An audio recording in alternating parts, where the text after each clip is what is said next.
because Benjamin Netanyahu has just spoken to the United Nations, and the information is quite shocking. Take a look at this headline from the Jerusalem Post.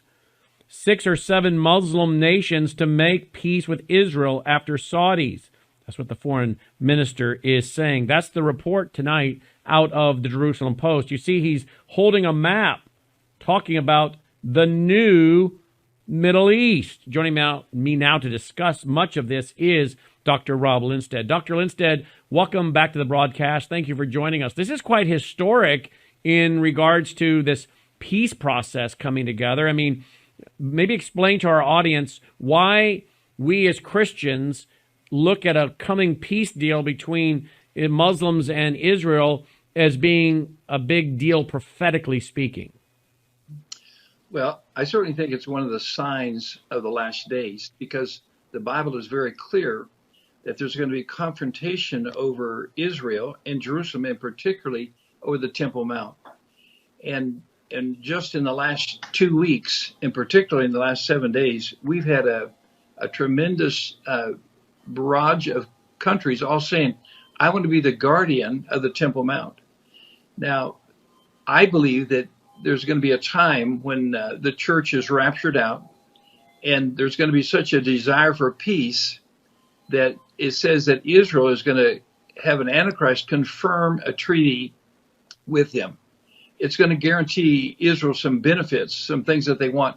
And what they want more than anything else is to worship and to be able to do that on the Temple Mount. They just recently went through the Feast of Trumpets and Rosh Hashanah. A man was arrested on the Temple Mount because he wanted to blow a shofar.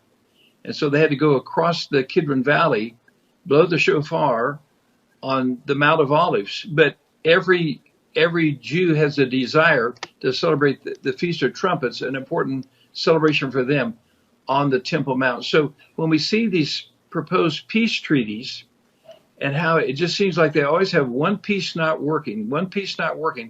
And now they need 5 countries to confirm this. This is what the Bible said. When the Antichrist comes, he will confirm the treaty. He doesn't make the treaty. It's already made. The agreement's been made. But he will confirm the treaty. I believe that Daniel 9:27, Daniel 8:24 and 25 speak of this type of an event taking place as proof that the Antichrist is coming. The church is gone already. So that's how close we are to the return of Christ. Well, it is. And, of course, this is also prophetic in that it's upsetting Iran. And, of course, we know that the Bible speaks about Iran, along with Russia, moving against Israel, that Gog-Magog scenario, Ezekiel 38. Look at this headline from the Jerusalem Post. Netanyahu unveils a new Middle East with Israeli-Saudi peace. Netanyahu, tyrants in Tehran are nothing but a curse. We must not give the Palestinians a veto over Israel's relations with Arab states. Look at him holding that map up there, folks, and talking about this. And, of course, Iran is, not going to like this. They're not going to want anything to do with this. The article says Israel's on the verge of creating a peace with Saudi Arabia that could transform the Middle East as long as Iran's nuclear threat is eliminated, Prime Minister Benjamin Netanyahu told the United Nations on Friday morning. We are on the cusp of an even more dramatic and historic peace between Israel and Saudi Arabia. That's what he said, as he stood before a mostly empty auditorium there during the high-level sessions of the 78th General Assembly. What do you make of this? Again, the talk of Iran, and of course Saudi Arabia. They've worked together before because the enemy of my enemy is my friend. But then Saudi Arabia got afraid of Iran. So, do you think Israel is offering to help protect Saudi Arabia from Iran? Well, let's go back maybe 7 days and let's kind of draw the scenario together. There's no doubt that Russia and China thought they were really being smart, because they said, we're not even going to go to the UN assembly. And one of the reasons they didn't want to go was because through pressure from Iran and their friendship, they didn't want to be there when Netanyahu gave his talk. Now, earlier, when Iran gave their talk, all they did was dash the United States, said how terrible we are for the help that we've given to the Ukrainians. I'm not for the support of the Ukrainians, but I'm just saying that. So here's Iran. But earlier, 2 days earlier, before being trashed by them, we gave a 5-for-5 trade five prisoners, five prisoners. We said we wouldn't do that because it encourages kidnappers. And then we did something ridiculous. We gave them $6 billion. The day after they got $6 billion, they confirmed that they made a deal with Russia for weapons. Now, the $6 billion, remember, was specified for humanitarian situations. That's weapons. Military tanks and airplanes are not humanitarian aid.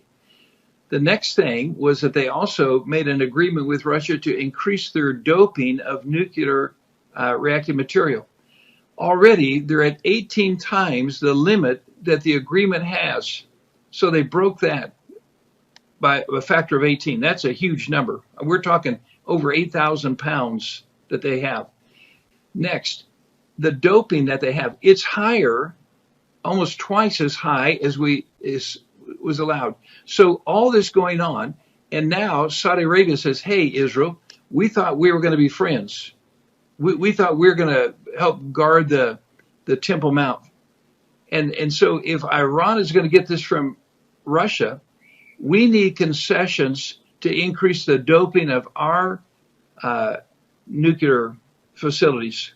So part of the deal that is being proposed today, unbelievable, is now it's going to be the responsibility of Israel to make sure that Saudi Arabia has nuclear weapons, nuclear warheads to match Iran, because Iran has threatened not only the United States and Israel, but they don't like Saudi Arabia.